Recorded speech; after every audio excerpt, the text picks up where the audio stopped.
Elle a une question à vous poser. Patricia, bonjour. Oui, bonjour. Je vous remercie de prendre mon appel. Alors, j'ai été une grande admiratrice des ouvrages de Michel Onfray par le passé. Sur France Culture, je suivais son université populaire d'été. Voilà. Et j'étais absolument, je vous avoue que ça a été un grand choc pour moi d'entendre les propos de Michel Onfray lors du Covid.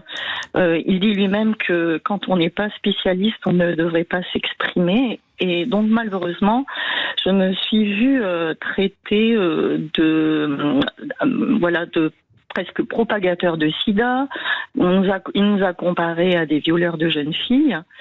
J'avoue que j'ai été complètement sidérée par cette position et cet appel, parce qu'il parle de ne pas vouloir discuter avec des gens qui manifestent comme des inquisiteurs. Mais en l'occurrence, à cette époque-là, Michel Onfray s'est positionné comme un inquisiteur, un donneur de morale. Et de la part d'un philosophe, j'avoue que ça m'a absolument déstabilisée.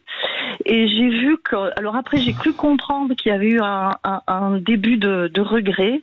Et malheureusement, lorsque Alexandra Orion-Caude a sorti son livre Les apprentis sorciers, donc voilà, Monsieur Onfray dit qu'il veut débattre avec des professionnels, donc on ne peut pas nier que Madame Orion-Caude est une généticienne et qu'il y a eu énormément de scientifiques de talent qui ne demandaient que le débat contradictoire, et ils en ont été privés.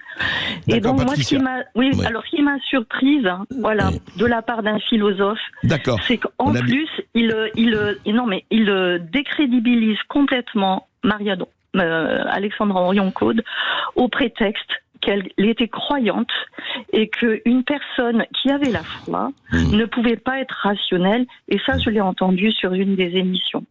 Voilà, donc écoutez, Michel Onfray vous répond. On a bien entendu. Non, moi, je réponds pas à ça. Je veux dire, quelqu'un qui dit que j'ai fait savoir que je comparais ces gens-là à des violeurs d'enfants, non, je réponds pas. L'idée d'avoir un passeport sanitaire, je trouve étonnant qu'un certain nombre de gens, ceux qui sont souvent très répressifs et contre la racaille, etc., se comportent comme des racailles en disant pas de masque, je change la Philippot, ou des gens comme ça, qui ont activé d'ailleurs une campagne contre moi sur le net quand j'ai fait savoir effectivement que j'étais pour le pass sanitaire, en disant mais vous avez bien sûr le droit de contaminer les gens, il n'y a aucun problème, vous pouvez aussi quand vous avez le sida avoir des rapports sexuels avec des gens non protégés, c'est un droit, allez-y, et estimer que effectivement vous avez une jeune fille qui vous plaît, vous avez le droit de la violer, mais cette façon de concevoir que le droit de nuire est un droit me sidère. Alexandra Orion-Caude, qui au passage est numéro 1 des ventes devant le livre d'Éric Zemmour, numéro 1 en Belgique, sans aucune promotion sur aucun média, ce qui est assez remarquable, il faut le reconnaître tout de même. Non, il est allé chez Pascal Praud, abondamment. C'est la seule, et chez moi. Ça fait beaucoup. Et oui, mais bon, vous savez, les vidéos qui ont le plus de vues sur le net de manière planétaire sont des vidéos de chats, de chiens, de gens qui tombent de leur piscine ou qui se prennent un gadin en descendant l'escalier. Et c'est pas une preuve. Je veux dire, c'est pas parce qu'il y a des millions de gens qui pensent des bêtises ou 70% des gens qui ne savent pas dans quel ordre arrive judaïsme, christianisme, islam que pour autant ils ont raison de se tromper ou d'être dans la confusion.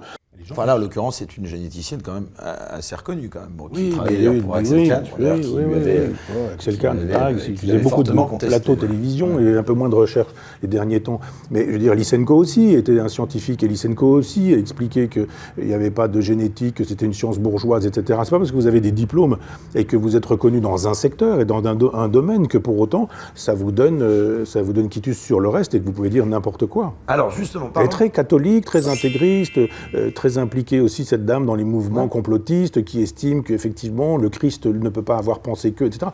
Donc vous pouvez avoir une agrégation de pharmacologie et puis en même temps estimer que le Christ est ressuscité le 3e jour, c'est possible aussi. Et ça peut être compatible aussi, Michel Onfray, d'avoir... Non, je crois pas. Non, je pense que de grands scientifiques avaient parfois ils se à côté en sortant... c'est bien la preuve qu'ils pouvaient se tromper sur des sujets tout en étant géniaux par ailleurs. D'accord. Bon, Pas sérieux, je veux dire, c'est pas sérieux. Je pourrais porter plainte contre cette dame. Où ai-je comparé les anti-vaccins à des violeurs d'enfants? Enfin, c'est n'importe quoi. Ce que dit cette dame, c'est n'importe quoi. Et estimer que effectivement, vous avez une jeune fille qui vous plaît, vous avez le droit de la violer. Je n'ai jamais dit les trois quarts de ce qu'elle peut raconter. L'idée d'avoir un passeport sanitaire, je trouve étonnant qu'un certain nombre de gens, ceux qui sont souvent très répressifs contre la racaille, etc., se comportent comme des racailles en disant pas de masque, je change les filles, ou des gens comme ça, qui ont activé d'ailleurs une campagne contre moi sur le net quand j'ai fait savoir effectivement que j'étais pour le pass sanitaire, en disant mais vous avez bien sûr le droit de contaminer les gens, il n'y a aucun problème, vous pouvez aussi quand vous avez le sida, avoir des rapports sexuels avec des gens non protégés, c'est un droit, allez-y. Et estimer que effectivement des jeunes filles qui vous plaît, vous avez le droit de la violer. Mais cette façon de concevoir que le droit de nuire est un droit me sidère. Et numéro 1 des ventes devant l'Idée numéro 1 en Belgique, sans aucune promotion sur aucun média. C'est assez remarquable, il faut le reconnaître. Non, il s'agit pas de faux. Et oui, mais bon, vous savez, les vidéos qui ont le plus sur le net de manière planétaire sont des vidéos de chats, de chiens, de gens qui tombent de leur piscine, qui se prennent un câlin des escaliers. Et c'est pas une preuve, c'est parce qu'il y a des millions de gens qui pensent des bêtises. Nous, 70% des gens qui savent pas dans quelle heure arrive Judaïsme, christianisme, islam, pour autant, ils ont raison de se tromper de la confusion. Voilà, le temps, c'est que je l'ai dit, c'est quand même assez connu. Mais la télévision était scientifique, c'est aussi expliquer qu'il n'y avait pas de génétique, que c'était des bourgeoises, etc. Vous avez des diplômes et que vous êtes reconnu dans un secteur, dans un domaine que pour autant, ça vous donne des sur le reste et vous pouvez n'importe quoi. Alors, très catholique, très intégriste, très impliqué aussi, c'est dans le mouvement complotiste qui estime qu'effectivement le Christ ne peut pas avoir pensé que ça. Donc, vous pouvez avoir une négation de pharmacologie et puis en même temps estimer que le Christ agissait pas ce jour, c'est possible aussi. Et ça peut être compatible si on fait Non, je ne crois pas dans le scientifique. Je viens de faire savoir, il suffit, les gens n'ont pas besoin d'avoir Patricia, juste un mot, c'est vrai, comment vous avez entendu violeur d'enfant, Patricia? Je n'ai jamais dit que je ne débattais qu'avec des spécialistes. J'ai pas dit ça, je viens de dire que je voulais juste débattre avec des gens qui étaient au minimum au courant. Vous allez dire violeur de jeunes filles, c'est la même chose. Comment fonctionnait une cellule, j'appelle pas ça un spécialiste. J'ai même fait savoir que c'était niveau 4e. Si madame m'a écouté, je veux dire, j'ai demandé un niveau 4e.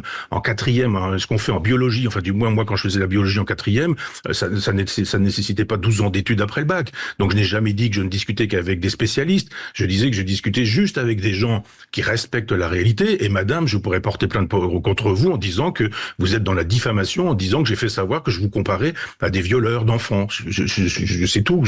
C'est délirant. Maintenant, André, moi j'ai accepté un débat sur Jésus. J'ai pas accepté un débat sur le Covid et sur les vaccins. Donc moi je vais aller faire un tour si c'est ça. J'ai pas envie de me faire traiter de violeur d'enfants. C'est n'importe quoi. Mais attendez, cette chaîne, qu'est-ce que c'est que ce débat? Qu'est-ce que c'est que ces questions? Qu'est-ce que c'est que ce délire là? Non mais Michel, je ne vous ai pas comparé à des violeurs d'enfants. Et estimer que effectivement, vous avez une jeune fille qui vous plaît, vous avez le droit de la violer. Je n'ai jamais fait ça de ma vie. Et vous nous décrédibilisez en pensant qu'un philosophe ne devrait pas dire ces choses-là. Je suis entièrement d'accord avec vous. Un philosophe, ça ne dit pas ces choses-là. Et je ne sais pas si je suis philosophe, mais ce que je sais, c'est que je n'ai jamais dit ce genre de choses. Donc, en tout cas, Michel Lefray, moi je répondrai simplement à Patricia. Il faut quand même vérifier les choses et pas justement chosifier les gens et les mettre, assignation à résidence, à étiquette. Moi, en tout cas, je dis simplement... C'est un peu emblématique de la façon de procéder de ces gens-là. Hein. Oui. En tout cas, Michel Onfray, on le connaît, moi je l'ai lu, et vraiment on peut dire beaucoup de choses, on peut dire qu'il se trompe sur telle ou telle chose, mais on ne peut pas dire que ce soit quelqu'un qui est dans le dogme et qui est justement dans le manichéisme le plus imbécile. Ce serait grotesque de dire ça.